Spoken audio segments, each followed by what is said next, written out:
আল্লাহর কাছে কোনো আমল কবুল হওয়ার জন্য কয়টি জিনিস জরুরি? দুইটি। এক নাম্বার, কোরআন সুন্নাহর আলোকে কি হওয়া? বিশুদ্ধ হওয়া। দুই নাম্বার, আল্লাহর সন্তুষ্টির জন্য হওয়া। ফালিয়ামাল আমালান সালিহা, এক আয়াতে আল্লাহ এটা বলে দিছে, ফামান কানা ইয়ারজু লিকা রাব্বিহি, আখিরাতে যারা তোমরা আল্লাহর সাক্ষাৎ চাও, জান্নাত চাও, তোমাদের দুইটা জিনিস খেয়াল রাখতে হবে। ফালিয়ামাল আমালান সালিহা, তার প্রতিটি আমল যেন হয় বিশুদ্ধ আমল। আর ওয়ালা ইউশরিক বিইবাদাতি রাব্বিহি আহাদা, আল্লাহর ইবাদতে আল্লাহর সাথে কাউকে শিরিক করা যাবে না, মিশানো যাবে না, শুধুই আল্লাহর জন্য করতে হবে। আল্লাহ বলেন এই দুই জিনিস ঠিক করে আইবা।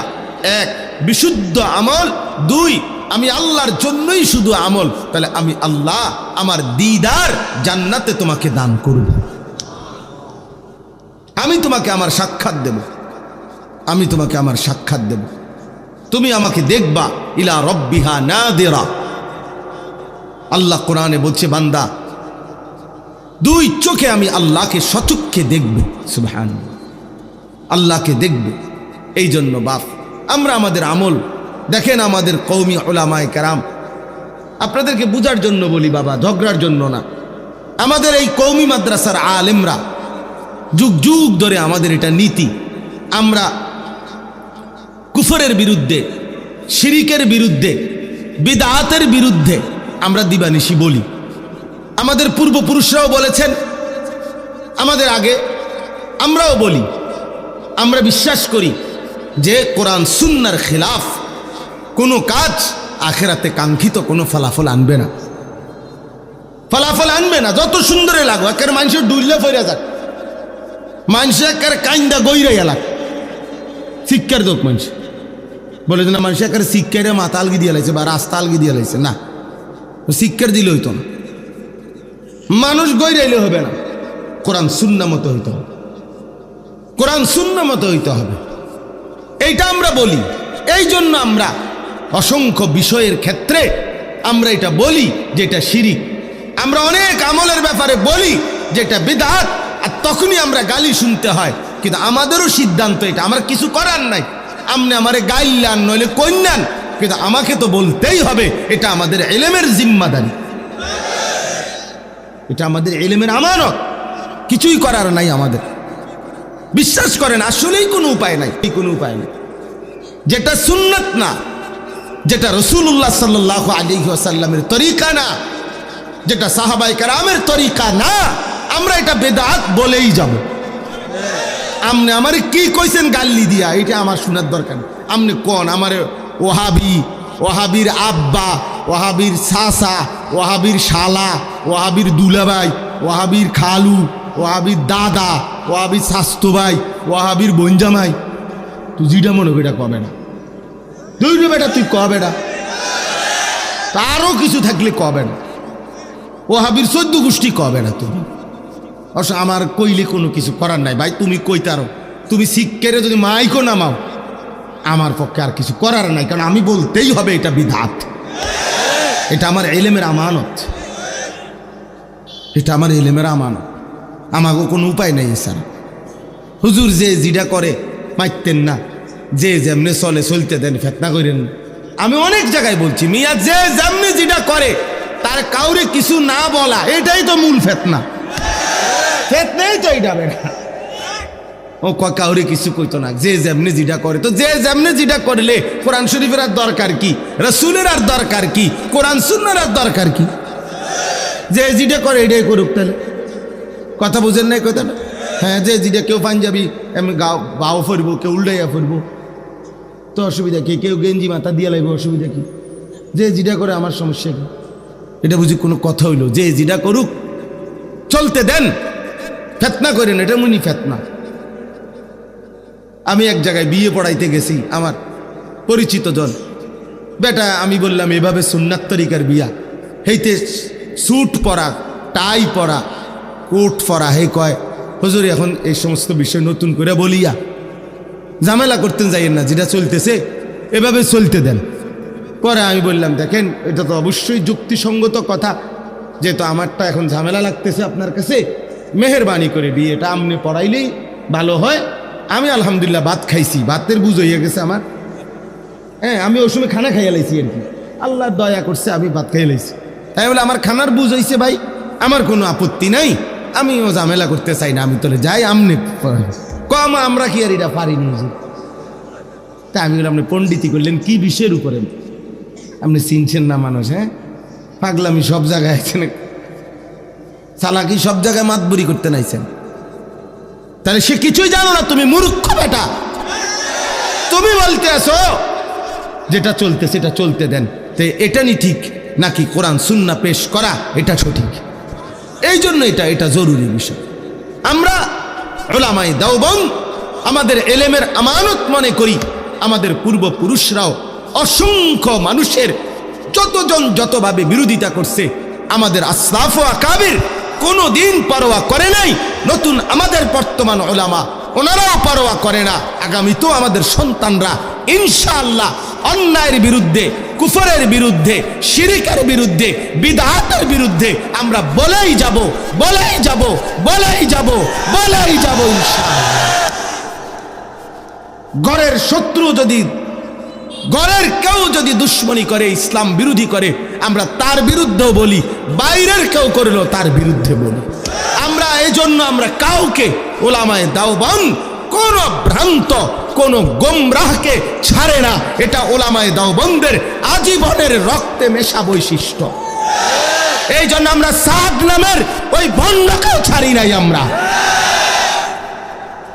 সে আমাদের কওমি মাদ্রাসার লেবাস ধরে, দেওবন্দি পোশাকের লেবাস ধরে, দেওবন্দি ধারার মধ্যে উলামায়ে কেরাম থেকে বিচ্ছিন্ন করার জন্য গোমরাহ, এই গোমরাহ ব্যক্তিটা সাদ নামের দিল্লির এই গোমরাহ ভ্রান্ত ব্যক্তিটা তার কিছু অনুসারী দিয়ে উম্মতের মধ্যে বিভ্রান্তি ছড়াচ্ছে, আলেমদের থেকে উম্মতকে বিচ্যুত করার চেষ্টা করছে। আলহামদুলিল্লাহ উলামায়ে দেওবন্দের এলেমের আমানত এটা, ঐতিহ্য এটা, আমরা তার বিরুদ্ধে প্রতিবাদের সাথে বলেই যাচ্ছি, বলেই যাব ইনশাআল্লাহ। এটা আমরা বলবই। সাদ ভণ্ড, সাদ ভণ্ড, সে উম্মতকে ধোঁকা দিচ্ছে, জাতিকে ধোঁকা দিচ্ছে। অতএব এটা আমাদের আমানত। আমরা এছাড়া আমাদের কোনো বিকল্প সুরত নাই। ইয়ানফুনা আনহু তাহরিফ আল গালিন ওয়া ইনতিহাল আল মুবতিলিন ওয়া তা'ওয়িল আল জাহিলিন। রাসূল তিনটা দায়িত্ব দিয়ে গেছেন নবী সাল্লাল্লাহু আলাইহি সাল্লাম, যাকে আল্লাহ তাআলা ইলম দান করছেন। কোরআন সুন্নাহর এই ইলমের জিম্মাদারি তিনটা নবী বলে গেছেন। এক নাম্বার, গালিন মানে সীমা লঙ্ঘনকারীরা, ইসলামের মধ্যে যে কোনো বিচ্যুতি করবে, আল্লাহ তাআলা নবী বলছেন প্রত্যেক যুগের উলামায়ে কেরাম এই সীমা লঙ্ঘনকারীদের দ্বীনের মধ্যে যত তাহরিফ, যত বিচ্যুতি, গোমরাহি কথাবার্তা তা দূর করবে, উম্মতকে সতর্ক করবে।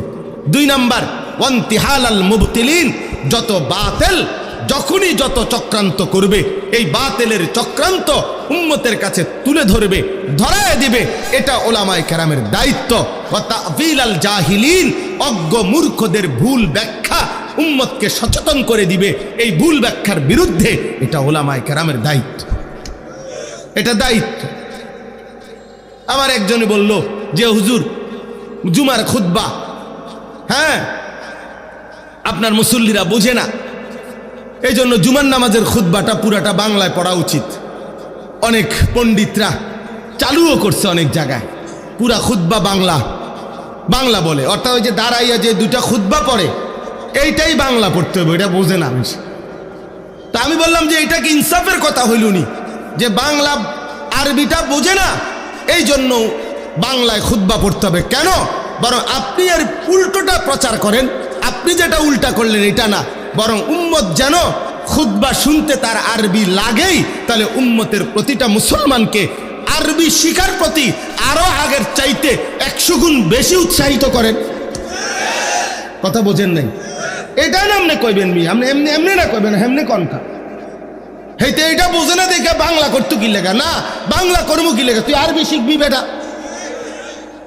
আরবি শিখবে বেটা। কানাডা যাইতে কানাডার ভাষা শিখা যায়, চায়না গেলে চায়নার ভাষা শিখতে পারে, জাপানি ভাষার প্রশিক্ষণ বাংলাদেশে সেন্টার আছে, চাইনিজ ভাষা শিক্ষার বাংলাদেশে সেন্টার আছে, কানাডার ভাষা শিক্ষার সেন্টার আছে, ইংরেজি স্পোকেনের শিক্ষার ট্রেনিংয়ের সেন্টার আছে, IELTS সব কিছু, ইউরোপের ইংরেজি শিখবার জন্য, ব্রিটিশ উচ্চারণ ইংলিশ শিখার জন্য হাজার হাজার প্রতিষ্ঠান আছে। তাহলে দুনিয়ার প্রয়োজনে, চাকরির জন্য, টাকা রোজগারের জন্য যদি ভিন্ন ভাষা শিখা যায়, আসমানের জন্য, আখেরাতের জন্য, জান্নাতের জন্য, পরকালের মুক্তির জন্য আরবি ভাষা শিখবা না কেন? বলে কেন শিখবা না? তুমি বুঝো না তো, না বুঝতে শিখো, না বুঝতে শিখো, তুমি অসুবিধা কি? এই জন্য দয়া করে কথাটা লম্বা করলাম, আপনাদের কাছে এটা বুঝাইতে চাই, আপনারা মেহেরবানি করে সুন্নাতের উপরে, কোরআনের উপরে, আল্লাহর দ্বীনের উপরে, উলামায়ে কেরামের সুস্পষ্ট সঠিক দিক নির্দেশনার উপরেই চলবেন, থাকবেন। বলেন ইনশাআল্লাহ। বিদআতকে ঘৃণা করবেন, সুন্নাতকে আঁকড়ায় ধরবেন। বলেন ইনশাআল্লাহ, বলেন ইনশাআল্লাহ। আমরা সুন্নাতকে উম্মতের কাছে পেশ করি এবং আলহামদুলিল্লাহ আমরা সুন্নাতের উলামায়ে কেরাম কওমি মাদ্রাসায় যুগ যুগ ধরে সুন্নাতকে আঁকড়ায় ধরে। বলে আশ্চর্য, কয় আমল থাকলে কি হইব, নবীর প্রেম নেই। ওমা এইটা কোন ধরনের কথা? ভাত খাইলে কি হইব, ফ্যাট ভরে নাই। দেবো যেটা কত হইলো, ভাত খাইলে কিলে ফ্যাট ভরতো না, আমল করে, নবীর বলে প্রেম নাই। তো নবীর একেবারে স্পষ্ট করে দিছে। কিছু এই ষড়যন্ত্রকারীরা, ছদ্মবেশীরা আজকে উম্মতকে বুঝাইছে যে রাসূলুল্লাহ সাল্লাল্লাহু আলাইহি সাল্লামের প্রেম, নবীর ভালোবাসা অনুসরণ কোনো মুখ্য বিষয় না। তুমি সারা দিন কইবা নবীরে ভালোবাসি, ভালোবাসি, ভালোবাসি, এটা মুখে যত উচ্চারণ করবা, এবার চেহারায়, সুরতে, চলনে, বলনে, আচরণে, উচ্চারণে, লেনদেনে, ঘরে, পরিবারে, স্ত্রী সন্তানের জীবনে রাসূলুল্লাহর সুন্নাতের কোনো নমুনা না থাকলেও তুমি মুখে বললেই হবে নবীকে ভালোবাসো না। আল্লাহর কসম আমরা এটা বিশ্বাস করি না। এটা ধোঁকা, ধোঁকা, ধোঁকা ছাড়া আর কিচ্ছু নাই। অনুসরণবিহীন নবীজির ভালোবাসা হয় না। কি বিহীন? বলেন না, কি বিহীন? অনুসরণবিহীন রাসূলুল্লাহ সাল্লাল্লাহু আলাইহি সাল্লামের ভালোবাসা হতে পারে না। ভালোবাসা এবং অনুসরণ এক সূত্রে গাঁথা। এই কাগজ, এই কাগজের এই পিঠ, 4 কালার, এত কিছু নাম লেখা, এই পিঠেতে কিচ্ছু নাই, এটা হালাই দেন। কথা বলেন না কেন? এই পিঠে কোনো লেখা আছে তো এই পিঠের কি দরকার? এটা ফেলে দেন না। এটা যেহেতু লেখা নেই, এই পিঠটা দিয়ে তো সারবো, এটা হালান কেমনে ফেলাইবেন? আরে এই পিঠ রাখতে হলে এটা থাকতে হবে নি তো, তাইলে এটা আপনি সরাবেন কিভাবে? লেখা না থাকলেও এটা সরাবেন কিভাবে? তাহলে এই পিঠ আর ওই পিঠ যেমন বাধ্যতামূলক, আল্লাহর কসম নবী সাল্লাল্লাহু আলাইহি সাল্লামের অনুসরণ আর ভালোবাসা এরকম এই পিঠ ও পিঠ বাধ্যতামূলক। বাধ্যতামূলক এটা, বাধ্যতামূলক এটা। আল্লাহর নবী সাল্লাল্লাহু আলাইহি সাল্লামকে ভালোবাসলে অনুসরণ করতে হবে, অনুসরণ করলে ভালোবাসতে হবে। আল্লাহ আমাদেরকে তৌফিক দান করেন। এই আমার একটা প্রসঙ্গ হলো। আর একটা প্রসঙ্গ, আর অল্প একটু কথা বললেই আমি আমার কথা শেষ করব। কোরআনুল কারীমের যেই আয়াতটা আমি পড়ছি, এবার এইটার উপরে একটু কথা বলি। কোরআনুল কারীমের একটি প্রসিদ্ধ সূরা, সূরা বনী ইসরাইল, 15 নম্বর পারা, 17 নম্বর সূরা। এই সূরার প্রথম আয়াত আমি আপনাদের সামনে পড়েছি। এই আয়াতটা আপনারাও অনেকেই ছোটবেলার থেকেই হুজুরদের ওয়াজ, মসজিদের জুমার বয়ান ইত্যাদি যারা নিয়মিত শোনে, কমপক্ষে কিছুটা শোনে, তাদের কাছে এই আয়াতটি পরিচিত আয়াত। সুবহানাল্লাযী আসরা বিআবদিহি লাইলাম মিনাল মসজিদিল হারামি ইলাল মসজিদিল আকসাল্লাযী বারাকনা হাওলাহু। এই আয়াত অর্থ হইল, এই আয়াতটি আমাদের প্রিয় নবী সাল্লাল্লাহু আলাইহি ওয়াসাল্লামের জীবনের ঐতিহাসিক মর্যাদাপূর্ণ একটি বিশেষ ঘটনা, সেটা হলো মেরাজ। এই মেরাজের ঘটনার উপরে দলিল দিতে গিয়ে কোরআনের এই আয়াতটিকে উল্লেখ করা হয়। তাইলে এইখানে আল্লাহ তাআলা রাসূলুল্লাহ সাল্লাল্লাহু আলাইহি সাল্লামের মেরাজের প্রথম স্তর নবীজির, এটা এখানে উল্লেখ করছেন। আমাদের প্রিয় নবী সাল্লাল্লাহু আলাইহি সাল্লাম মহান আল্লাহ পাক রব্বুল আলামিনের কাছে আরশে আজিম পর্যন্ত মেহমান হয়ে মেরাজে গিয়েছিলেন? বলেন আলহামদুলিল্লাহ। এটা আমরা জানি কিনা সবাই? এই ঘটনাটার দুইটা স্তর, মানে দুইটা ভাগ, দুইটা পার্ট। প্রথমটা মক্কা শরীফ আল্লাহর ঘরের কাছ থেকে মসজিদে আকসা পর্যন্ত, যেটা এখন ফিলিস্তিনে বাইতুল মুকাদ্দাস। এই মসজিদে আকসা মুসলমানদের প্রথম কেবলা। ওই মসজিদে আকসা পর্যন্ত এই প্রথম সফর, জমিন থেকে জমিন, অর্থাৎ কাবাঘর থেকে শুরু হয়েছে, ওই মসজিদে আকসায় গিয়ে শেষ হয়েছে। এইটা হলো জমিন থেকে জমিন, মসজিদ থেকে মসজিদ, মসজিদে হারাম থেকে মসজিদে আকসা। এইটা একটা অংশ। এটাকে ইসলামের ভাষায়, কোরআনের ভাষায় বলা হয় ইসরা। আসরা এখানে আছে। আর এরপরে নবীজি সাল্লাল্লাহু আলাইহি সাল্লাম ওই মসজিদে আকসা থেকে 7 আসমানের ঊর্ধ্বে আল্লাহ তাআলার আরশে আজিম পর্যন্ত গিয়েছেন। সেখানে আল্লাহ তাআলার কথা হয়েছে, নবীজি সাক্ষাৎ হয়েছে, আল্লাহ তাআলা হাদিয়া দিয়েছেন, আবার তিনি ফিরে মক্কার জমিনে আসছেন। লম্বা ঘটনা তো আপনারা শুনবেন বা শুনছেন। আমি শুধু ছোট্ট দুইটা কথা বলার জন্য। মেরাজের বিষয়ে আলহামদুলিল্লাহ ব্যাপক আলোচনা হয়, ওলামায়ে কেরাম আলোচনা করেন, মসজিদগুলো তো ব্যাপকভাবে আলোচনা হয়। এই জন্য একেবারে বাইসিরিয়াল ঘটনা বলা আমার মূল উদ্দেশ্য না। আমার মূল উদ্দেশ্য শুধু মেরাজের দুইটা কথা বলা আপনাদের কাছে। এই দুইটা কথা বললেই আমার কথা শেষ। একটা ছোট্ট কথা মনে রাখবেন, মেরাজ ঠিক কোন রাতে হইছে এইটারে একেবারে দাগ নম্বর, খতিয়ান নম্বর, বিএস সিএস আরএস লইয়া মিলাইতেইব, এটা এত জরুরি বিষয়। জরুরি বিষয় হলো এই কথার ইয়াকিন নেওয়া যে মেরাজ রাসূলুল্লাহ সাল্লাল্লাহু আলাইহি সাল্লামের অকাট্য হাদিস দ্বারা, মুতাওয়াতির হাদিস দ্বারা এবং কোরআনুল কারীমের আয়াত দ্বারা প্রমাণিত। অতএব এটা নিশ্চিত আল্লাহর নবী সাল্লাল্লাহু আলাইহি সাল্লামের জীবনে ঘটেছে। কিন্তু ঠিক এই রাত্রে একেবারে একবারে দাগ নম্বর মিলানো এতটা বাধ্যতামূলক জরুরি না। কথা বুঝছেন কি না আমার? তাহলে মেরাজ হয়েছে নবী সাল্লাল্লাহু আলাইহি সাল্লামের, আল্লাহ তাআলার সান্নিধ্যে তিনি গেছেন, এই কথাটা বুঝা, এই কথার ইয়াকিন রাখা অকাট্যভাবে এটা আমাদের জন্য বাধ্যতামূলক। এটা মুতাওয়াতির হাদিস দ্বারা প্রমাণিত, কোরআনের আয়াত দ্বারা প্রমাণিত। এই জন্য অস্বীকারী বেঈমান। মেরাজকে অস্বীকারী কি? ইমানদার না। কারণ অকাট্য মুতাওয়াতির হাদিসকে অস্বীকারীর ইমান থাকে না। এই জন্য মেরাজকে ইয়াকিন রাখা, বিশ্বাস করা, এটা আমাদের জন্য জরুরি। এখন এখান থেকে আমি সবক নেওয়া, এটা হলো আমার বিষয়। নবীজির জীবন থেকে আমাদের জন্য মূল বিষয় হলো প্রিয় নবী সাল্লাল্লাহু আলাইহি সাল্লামের জীবনের সমস্ত আলোচনা দ্বারা আমাদের উদ্দেশ্য, আল্লাহ তাআলা চেয়েছেন বান্দা উসওয়াতুন হাসানা, এখান থেকে তোমরা আদর্শ নাও, এখান থেকে জীবনের পাথেয় নাও, তোমাদের জীবন চলার জন্য দিক নির্দেশনা নাও। এটা হলো আমাদের মূল বিষয়। এটা হলো আমাদের মূল বিষয়। আল্লাহ নবী সাল্লাল্লাহু আলাইহি সাল্লামের প্রতিটা নড়াচড়া আমাদের জন্য সবক। সবক কিনা বলেন না? ওই গ্লাসটা দেন। নবী সাল্লাল্লাহু আলাইহি সাল্লাম এরকম গ্লাসে যখন পানি পান করতেন তো 3 ঢোকে, মানে 3 নিঃশ্বাসে পানি পান করতেন। প্রতিটা নিঃশ্বাস তিনি এই গ্লাসের ভিতরে ফেলতেন না, বাহিরে নিঃশ্বাস ফেলতেন। লা ইয়াতানাফাসু ফিল ইনা, নবীজি পাত্রে গ্লাসে নিঃশ্বাস ফেলতেন না। আচ্ছা, তাহলে এখন আমি কি বুঝলাম? আমি বুঝলাম এটা যে নিঃশ্বাসটা আমি কেমনে ফেলমু, এইটা পর্যন্ত আমার রাসূলের সুন্নাত। এখানে পর্যন্ত আমার নবীর অনুসরণ আমার জন্য সুন্নাত, আমার জন্য দরকার। এই জন্য এই ছোট্ট বিষয়, একেবারে নিঃশ্বাসটা পর্যন্ত জীবনের সব কিছুর থেকে আল্লাহ নবীর থেকে নিদর্শন নেওয়া, দিক নির্দেশনা নেওয়া, এটা আমাদের দায়িত্ব। তাহলে এই মেরাজের এই ঘটনা, আমি তো এক কথায় বললাম, ছোট্ট কথা, আপনারাও শুনছেন, আপনারা জানেনও। আমাদের জন্য শিক্ষা কি, আমরা কি নিলাম? অনেক কথা। আমি শুধু মোটা দাগের 2টা কথা বলতে চাই।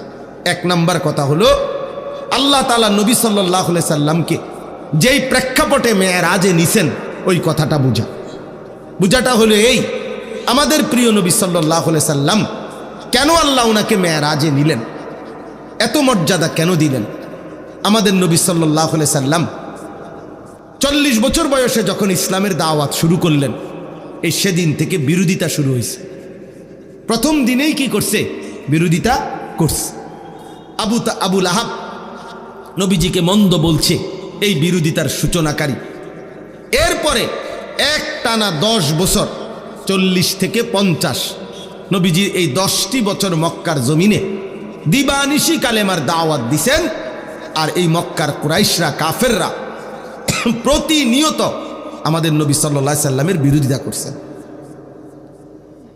ওনার বিরুদ্ধে ষড়যন্ত্র করছেন, ওনাকে অকথ্য গালিগালাজ, শারীরিক নির্যাতন, ওনার সাহাবীদের উপরে জুলুম নির্যাতন প্রতি কদম কদম বাধাগ্রস্ত করছেন। নবী সাল্লাল্লাহু আলাইহি সাল্লাম একদিনের জন্য থামেন নাই। তিনি তার মিশন, আমি সংক্ষেপে বলতেছি, কাজ করে গেছেন।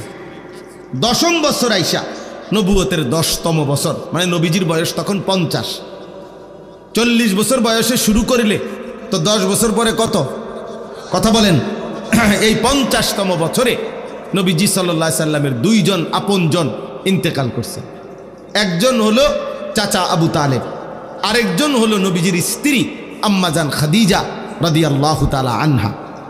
এই 2 জনের ইন্তেকালের পরে নবী সাল্লাল্লাহু আলাইহি ওয়াসাল্লামের উপর মক্কার কুরাইশ কাফেরদের জুলুম, নির্যাতন, অত্যাচার আগের চাইতে 10 গুণ বেড়ে গেছে। এইবার আল্লাহর নবী সাল্লাল্লাহু আলাইহি সাল্লাম 11তম বছর, নবীজির বয়স তখন 51। এই 11তম বছরের শেষে আল্লাহর নবী সাল্লাল্লাহু আলাইহি সাল্লাম পার্শ্ববর্তী তায়েফ, এই তায়েফে গেছেন। নবীজির পালক পুত্র যায়েদ ইবনে হারেসা রাদিয়াল্লাহু তাআলা আনহুকে সাথে নিয়ে তায়েফে গেছেন কালেমার দাওয়াত দিতে। এখানে বেশি কষ্ট হচ্ছে, বেশি বিরোধিতা করতেছে, এই জন্য ভাবলেন তায়েফে গিয়ে দেখি। তায়েফে আল্লাহর নবী সাল্লাল্লাহু আলাইহি সাল্লাম লম্বা সময় কালেমার দাওয়াত দিছেন, কিন্তু বিনিময়ে একটি লোকও তায়েফের কালেমা গ্রহণ করেনি, বরং প্রত্যেকে দূর দূর করে নবী সাল্লাল্লাহু আলাইহি সাল্লামকে তাড়ায় দিছেন। নাউজুবিল্লাহ। শেষ পর্যন্ত তায়েফের সর্দাররা তাদের বাচ্চা কাচ্চাদেরকে লাগায় দিছে। নাউজুবিল্লাহ। এই লোকটা পাগল, যত পারো পাথর মেরে তারে আমাদের তায়েফের সীমানার থেকে বের করে দাও। ছেলেরা অঝরে পাথর মারছে। পাথর মারতে মারতে আল্লাহর নবী সাল্লাল্লাহু আলাইহি সাল্লাম পাথরের আঘাতে রক্তাক্ত হয়ে তায়েফের ময়দান থেকে বের হয়ে গেছেন। তায়েফের সীমানার থেকে যখন বের হইছে, এত বেশি পাথরের আঘাত, আল্লাহর কসম বাফ, আল্লাহর নবী সাল্লাল্লাহু আলাইহি সাল্লাম, হযরত যায়েদ বলেন, নবীজির পবিত্র জুতা মুবারক এবং পায়ের তালু রক্তে জমাট বাইদা এভাবে আটকায় গেছে যে আমি জুতা খুলতে পারতেছিলাম না। হযরত যায়েদ বলেন, আমি আমার শরীরের মধ্যে নবীকে জড়ায়া ধইরা নবীজির রক্ত মুবারক আমার গায়ে মাখতে লাগলাম, আর আমি চোখের পানি ফেলতেছিলাম যে ইয়া রাসূলুল্লাহ, ওই জাতির কি হবে যে জাতি তাদের নবীকে এইভাবে রক্ত ঝরিয়েছে, এইভাবে রক্ত ঝরিয়েছে। আল্লাহ নবী সাল্লাল্লাহু আলাইহি সাল্লাম এই রক্ত মাখা দেহ নিয়ে তায়েফের সীমানার থেকে বের হয়ে নাখলা একটি জায়গায়, একটি খেজুর এবং আঙ্গুরের বাগানে আশ্রয় নিছে। এইখানে আশ্রয় নিয়া আল্লাহ নবী সাল্লাল্লাহু আলাইহি ওয়াসাল্লাম যখন রক্ত মাখাই দেহ নিয়ে বসছেন, তখন নবী সাল্লাল্লাহু আলাইহি সাল্লাম রাত্রি গভীরে ওই দিন এই রক্তাক্ত দেহ শরীর নিয়া রাত্রিবেলা খুব কাঁদছেন নবীজি। কিতাবের মধ্যে আছে, কানতে কানতে নবী আল্লাহ তাআলার কাছে দোয়া করছেন, লম্বা একটা দোয়া করছেন। অনেক বড় দোয়া আছে হাদিসের কিতাবে। এই দোয়ার মধ্যে একটা কথা আছে, আল্লাহ নবী সাল্লাল্লাহু আলাইহি সাল্লাম চোখের পানি ফেলতে ফেলতে মনের আবেগে আল্লাহ পাককে বললেন, ইলা মান তাকিলনি, আয় মাওলা, কার কাছে আমারে পাঠাইলেন, কার কাছে পাঠাইলেন? এই কেমন উম্মতের কাছে পাঠাইলেন যে তাদের নবীকে এইভাবে পাথর মারে? আমি তাদেরকে আপনার দিকে ডাকলাম আর তারা আমারে এইভাবে পাথর মারলো, এইভাবে পাথর মারলো। আল্লাহ নবী সাল্লাল্লাহু আলাইহি সাল্লাম বললেন, মাওলা, আমারে কি কোনো অপরিচিত লোকদের কাছে পাঠাইলেন, আমার উম্মতের কাছে না, নাকি অন্যের কাছে পাঠাইলেন? আবার বললেন, মাওলা, আমারে কি কোনো দুশমনের কাছে পাঠাইলেন, যাদের উপরে আমার কোনো ক্ষমতাই কার্যকর হলো না, আমার কোনো কথাই প্রভাব ফেললো না? এরকম অনেক কথা বলছেন নবীজি, লম্বা মনের আবেগ এগুলো বলছে। মজার একটা কথা শুনেন, আমার এটা বলার উদ্দেশ্য হলো শিক্ষণীয় একটা বিষয় আমাদের জন্য। যে এই কথাগুলো বলে, ওই যে আমি একটা কথা বলছি যে আমরা বলেই যাব, আল্লাহর কথা বলেই যাব, আমরা বিদআতের বিরুদ্ধে বলেই যাব, আমরা গুমরাহির বিরুদ্ধে বলেই যাব। এই যে একটা কথা আছে, এইখানে নবীজি একটা কথা বলছে রাত্রি গভীরে, মাওলা আমি আপনার কাছে আমার মনের আবেগে এগুলো বললাম, তবে আমার একটা কথা মাওলা, আপনার কাছে আমি শুধু এতটুকু আবদার করি, ইনলাম তাকুন আলাইয়া গাদাবুন ফালা উবালি। এই কথাইটা নবী বলছে, আয় মাওলা শুধু এতটুকু বলেন যে আপনি আমার উপরে নারাজ হন নাই, আপনি আমার উপরে রাগ করেন নাই। যদি বলেন আপনি নারাজ না, ফালা উবালি, অতএব আমি আর কোনো কিছুতে পরোয়া করি না। এবার আমার পক্ষে কে বিপক্ষে কে, গ্রহণ করলো কয়জন, বিরোধিতা করলো কয়জন, পাথর মারলো কয়জন, আদর করলো কয়জন, এটা আর আমার দেখার বিষয় না। আমার দেখার বিষয় হলো আপনি অসন্তুষ্ট কিনা। যদি বলেন আপনি অসন্তুষ্ট না, ফালা উবালি, আমি আর কোনো পরোয়া করি না। আপনি খুশি, আমার চলবে, আপনি রাজি থাকলেই চলবে, আপনি খুশি হলেই চলবে, আর কিছু লাগবে না। এই বন্ধু, এই কথাটা জরুরি। এজন্য এক মুমিনের জীবনের বড় স্বপ্ন, মানুষে কি কইব, লোকে কি বলবে। হ্যাঁ, এই উঠতি অনেক আলেম আছেন, অনেক মসজিদের ইমাম সাহেব আছেন, আগামী দিনের নওজোয়ান আমাদের তালেবে ইলম তোমরাও আছো। তোমাদের কাছে অনুরোধ বন্ধু, কোনোভাবেই অন্যায়ের সাথে, জুলুমের সাথে, বাতিলের সাথে, গোমরা কোনো ফেরকার সাথে, বিদআতের সাথে, কুসংস্কারের সাথে কোনোভাবে ইমানদারের আপোষ হইতে পারে না। সোজা হিসাব, কোনো আপোষ হবে না, কোনো আপোষ হবে না, কোনো আপোষ হবে না। পৃথিবীতে আমি আর তুমি না থাকলেও ইসলামের কাজ চলবে, কিন্তু আমি যদি আমার আখিরাত বরবাদ করে দেই, তাহলে আমার আখিরাত বরবাদ হয়ে যায়। আখিরাত বরবাদ করা যাবে না, আখিরাত নষ্ট করা যাবে না, পরকাল নষ্ট করা যাবে না, নষ্ট করা যাবে না। এই জন্য বললাম, নবী সাল্লাল্লাহু আলাইহি সাল্লাম তায়েফ থেকে এবার আসলেন রক্তমাখা দেহ নিয়ে। এই তখন মক্কার কুরাইশরা এত বেশি বিদ্রুপ করছে নবীজিকে তায়েফের ঘটনার পরে, যে মোহাম্মদ, আহারে মোহাম্মদ, আজকে 10-11 বছর ধরে তোমারতে শুনতেছি তোমার আল্লাহ তোমারে মহব্বত করে, ভালোবাসে, সম্মান দিবে, ইজ্জত দিবে, কত কিছুই তো শুনলাম কইলা, কিন্তু কই কোনো ইজ্জতের কোনো নামগন্ধ আছে? আমরাও তোমারে বেইজ্জতি করলাম, আমাদের এলাকার থেকে তুমি চলে গেলা তায়েফ, শেষ পর্যন্ত ছোট বাচ্চাগুলো পর্যন্ত, এত ছোট ছোট বাচ্চা পর্যন্ত পাথর মাইরা তোমারে তাড়ায় দিল, তো তোমার সম্মান কই, তোমার ইজ্জত কোথায়? তোমার আল্লাহ তোমারে কি দিল? কিছুই তো দেখলাম না। এইভাবে ব্যঙ্গ, বিদ্রুপ, টিটকারি, মস্কারি যখন করতে লাগছে, আল্লাহ নবী সাল্লাল্লাহু আলাইহি ওয়াসাল্লাম তায়েফের ময়দান থেকে আসার পরে তখন মহান আল্লাহ পাকের আরশ আজিম নড়ে উঠছে, আর আরশের মালিক আল্লাহ বলছে, জিব্রাইল যাও, যাও জিব্রাইল, আমার বন্ধুরে আমার কাছে আনো, দোস্তকে আনো, যাও, বহুত হইছে, বহুত হইছে। জিব্রাইল, বন্ধুর প্রতি ফোঁটা রক্ত আমি দেখছি,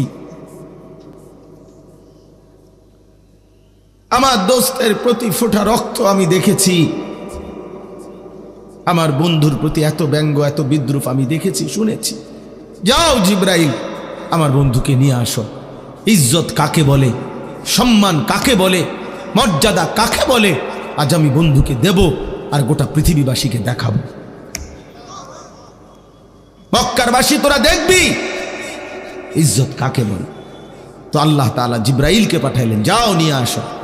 জিব্রাইলকে পাঠিয়ে জমিন থেকে 7 আসমান, 7 আসমানেরও ঊর্ধ্বে আল্লাহ তাআলা আরশের উপরে নবীজিকে নিয়ে গেলেন।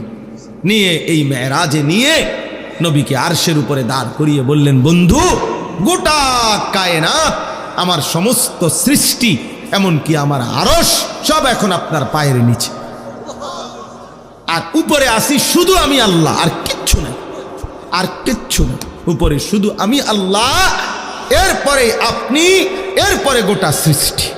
অতএব এখন এই সিরিয়াল দিলাম, সম্মানের সিরিয়াল দেখাইলাম।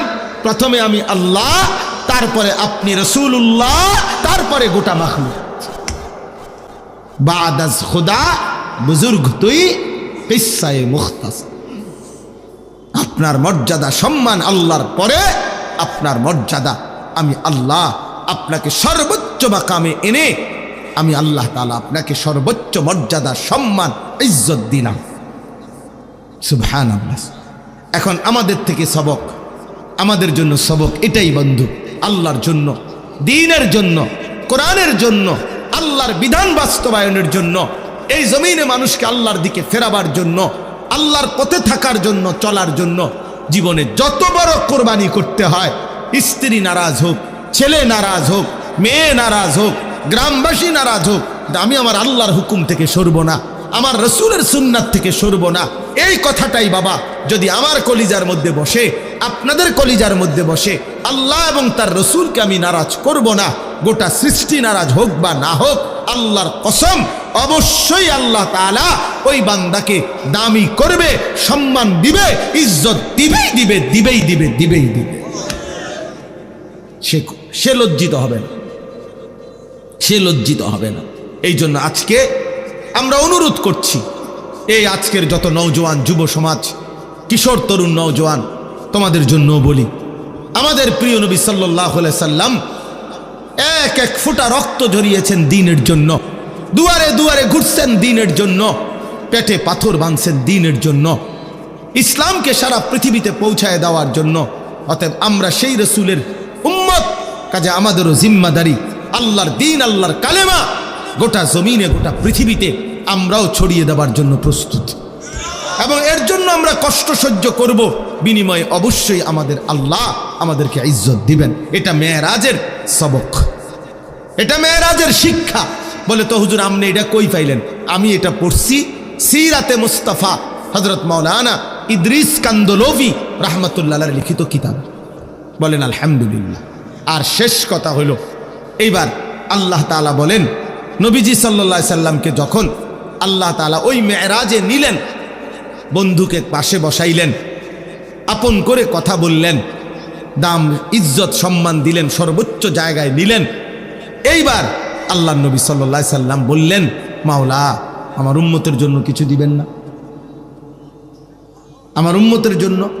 এই তখন মহান আল্লাহ পাক রব্বুল আলামিন বলেন, বন্ধু সারাটা সময় আমি তো জিব্রাইল পাঠাইয়া পাঠাইয়া আপনার জন্য কত বিধান, উম্মতের বিধান দিয়েছি, হুকুম আহকাম পাঠাইছি, কিন্তু আমি আজ বহুদিন যত্ন করে 11টি বছরের মাথায় 11টি বছর আমি আল্লাহ যত্ন করে একটি আমল এমন আমি নিজের কাছে রেখে দিছিলাম। আমি আল্লাহ তাআলা চেয়েছিলাম আমি নিজ হাতে আপনাকে আমার কাছে এনে সেই আমলটা আপনার উম্মতের জন্য, আপনার জন্য আমি নিজ হাতে তুলে দেব। এটা আমি রাখছিলাম, আর সেটাই আজকের হাদিয়া, 5 ওয়াক্ত নামাজ। অতএব দোস্ত আমার, বাপ আমার, 5 ওয়াক্ত নামাজ এটা সরাসরি মহান আল্লাহ পাক রব্বুল আলামিনের স্বহস্তে তুলে দেওয়া হবে। নবীজিকে সরাসরি তুলে দিছেন, এখানে জিব্রাইলের কোনো ওয়াসিতা নাই, জিব্রাইলের কোনো মাধ্যম নাই, সরাসরি। এই জন্য আজিমুশ শান ইবাদত নামাজ, মেরাজের হাদিয়া নামাজ। অতএব মেরাজ মানে 12 ডেকসি খিচুড়ি না, মেরাজ মানে গান না, মেরাজ মানে গজল না, মেরাজ মানে কাউয়ালি না, মেরাজ মানে বাটিয়ালি না, মেরাজ মানে টুনটুন টুনটুন বাজনা বাজানো না, মেরাজ মানে বিরানি খিচুড়ি না, মেরাজ মানে ইসলামের জন্য জান কুরবানি করার সিদ্ধান্ত, মেরাজ মানে মৃত্যু পর্যন্ত 5 ওয়াক্ত নামাজ পড়ার সিদ্ধান্ত। এই জন্য আমরা এই 2 বিষয়ে রাজি তো ইনশাআল্লাহ? সবাই রাজি তো ইনশাআল্লাহ? আল্লাহ তাআলা আমাদেরকে তৌফিক দান করেন, আল্লাহ তাআলা আমাদেরকে কবুল করে নেন।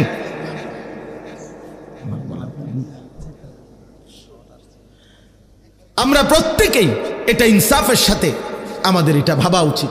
আমরা ইনশাআল্লাহ এই 2 আমল, আরো বিভিন্ন দিক আছে মেরাজের, আমি 2টা বললাম আপনাদের কাছে। একটা হলো আল্লাহর জন্য জান কুরবানি করে দ্বীনের কাজ করা, বিনিময়ে আল্লাহ সম্মানিত করবেন, ইজ্জত দেবেন।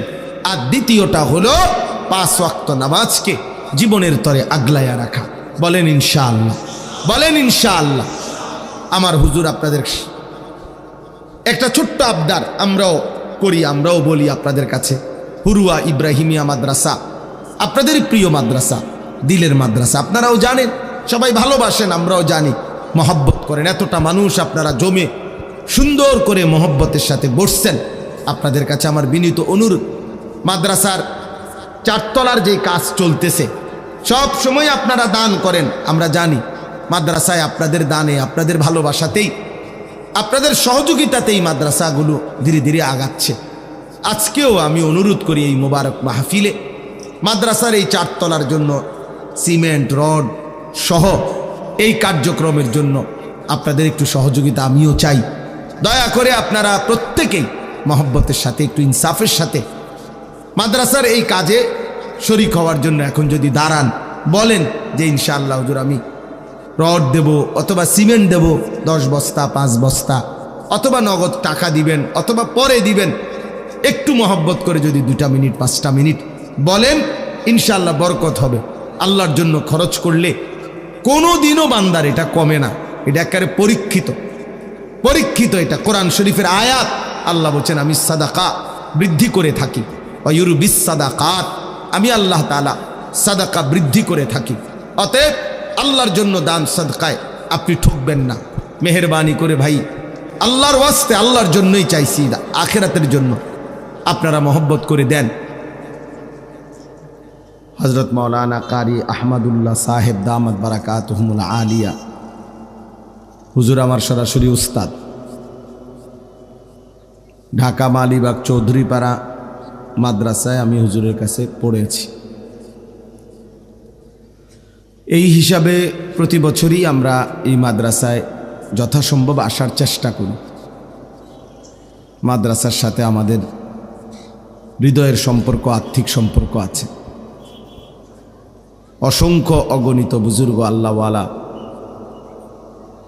আরেফদের আগমন ঘটে এই মাদ্রাসায়, এবং বিশেষ করে এই বার্ষিক মাহফিল। আমি আজকেও বলতেছিলাম, একেবারে কোনো রকম লৌকিকতা ছাড়াই আমার একটা দিলের কথা হলো, আমার সাথে মাওলানা জোবায়ের ভাই ছিল গাড়িতে। আমি বলতেছিলাম হুরুয়ার পোস্টারটাই আমার কাছে আলাদা সুন্দর লাগে, মানে পুরা পোস্টারটাই মাহফিলের অনেক সুন্দর সাজানো, ওটা দেখলেই চিনা যায়। ক্যান্টনমেন্ট পোস্টার আমি প্রথম যেদিন দেখছি ওই দিনে আমি গাড়িতে বললাম যে এটা হুরুয়া মাদ্রাসার পোস্টার, ওই যে লাগাইছে। তো এই জন্য আলহামদুলিল্লাহ এই মাহফিলটিকে বাস্তবায়ন করতে গিয়ে এলাকাবাসী, মহল্লার সমস্ত লোকজন, ওলামায়ে কেরাম, সাধারণ মানুষ, তালিবে ইলম, সবাই যথেষ্ট আন্তরিকতা নিয়ে এই মাহফিলটাকে সাজিয়ে থাকে। এবং ওলামায়ে কেরাম যারা বয়ান করতে আসেন, দেশ বিখ্যাত ওলামায়ে কেরাম সব সময় এই মাহফিলে বয়ান করেন। তা আমরা বিশেষভাবে দোয়া করি আল্লাহ তাআলা যেন এই মাদ্রাসা, এই মাহফিল, কোরআনের এই বাগান কিয়ামত পর্যন্ত কায়েম করে দেন।